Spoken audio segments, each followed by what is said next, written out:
Hello, and welcome to this walkthrough of my digital toolkit that focuses on virtual reality in the classroom. So the guiding question here is, how does learning and knowledge retention differ when using virtual reality, VR, compared to traditional educational methods?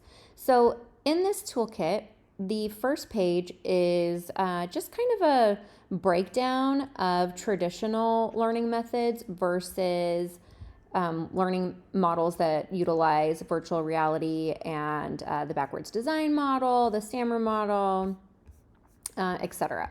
So there are a couple of graphics here, the SAMR model here that's broken down by each letter in the acronym. Off to the left side, by the way, this is catered to teachers. I teach 5th grade, so a lot of my examples are elementary level, but honestly, this would be perfect for any teacher from K to 12. So on the left, we have this, this guide on how to use this website. So the toolkit is broken into 7 different categories, and we just go in order. So we start with the introduction to virtual reality and end with a summative quiz, but then there's also the digital white paper that I wrote alongside this assignment. So let's start with this introduction to virtual reality. Here you just have an introduction. It has the definition of virtual reality. Of course, there are multiple, but I took this one from one of my resources where George Coates is a researcher who defines virtual reality as an electronic simulations of environments experienced via head-mounted eye goggles and wired clothing. So there's a couple graphics here as well to demonstrate virtual reality being used in the classroom. This is one of the first prototypes for virtual reality. This was the Google Cardboard, if anyone remembers this. I remember this and thought it was super duper cool. I even built one out of just regular cardboard during a STEM after-school program. The next one down talks about the backwards design model.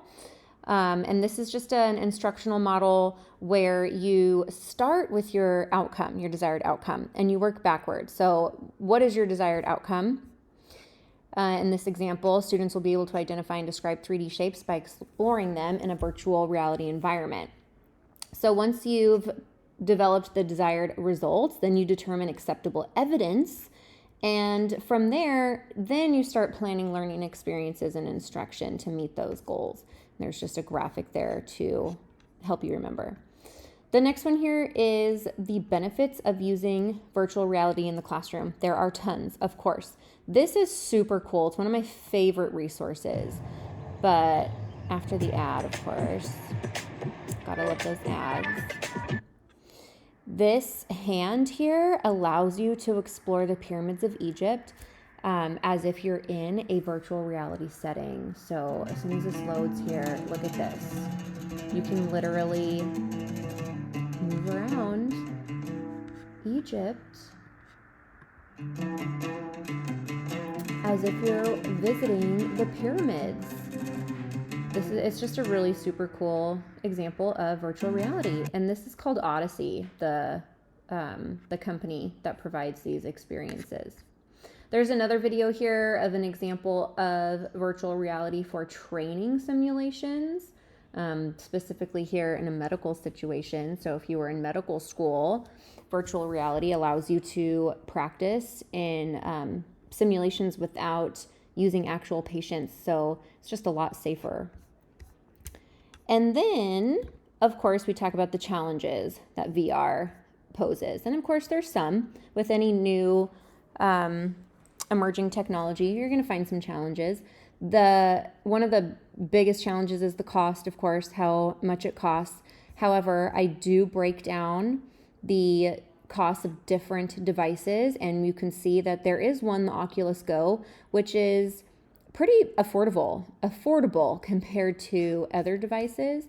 There's also VR that is specific for schools, and they sell them in bulk, and that's Robot Lab and Class VR. So those are always options as well. This graph is pretty interesting.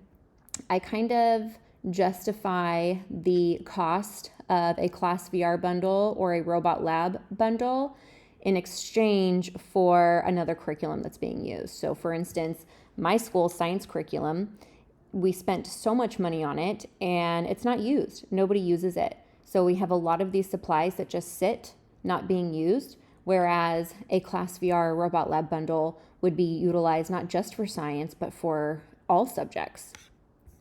The physical side effects, one of the biggest ones that's talked about is cyber sickness, which is really similar to car sickness or motion sickness. And that's just kind of a learning curve, something that people have to get used to when using VR. And here's a YouTube video that shares how to prevent that motion sickness. We have examples of VR in the classroom. There are some go-to resources for virtual reality. This article gives some great examples. There's that Google Cardboard again, Google Expeditions, and Tour Creator. Those are all resources you could use to experience some VR in the classroom. Google Arts and Culture is one of my favorite ones, so I have a specific link just for that one where you can take virtual field trips, and it's pretty cool. Science and technology field trips, art field trips. So let's just go to the art one quickly to demonstrate. There's different famous paintings here. I feel like most of us are familiar with Frida Kahlo, so we're going to open hers. Oh, I feel like something might be blocking it. How about the Aztecs and the Mayans? Okay, so here's a pretty cool one where it kind of takes you through a little behind the scenes information, and then you get this virtual experience here. Okay, so here's a quick tutorial on how to use Google Arts and Culture on this video, and then for other resources like I talked about on one of the previous pages here, we have the Robot Labs and the Class VR. And both of these sites will give you some information about both of those. Oh, I guess my link is broken. I'm going to have to fix that. But it gives you information on those and how you can buy them and what comes with them. And then of course up here, there's always some things you can look at, some lessons that go with it. So then when you are finished exploring this toolkit, if you were interested in reading the digital white paper that goes along with this, you may. It's pretty long, but the summative quiz is just a quizzes. It's 8 questions, and it is all a review of all of these items that you went through. So I hope this was helpful and enjoyable. Just turn that off. Yeah, and thank you for going along for this journey with me.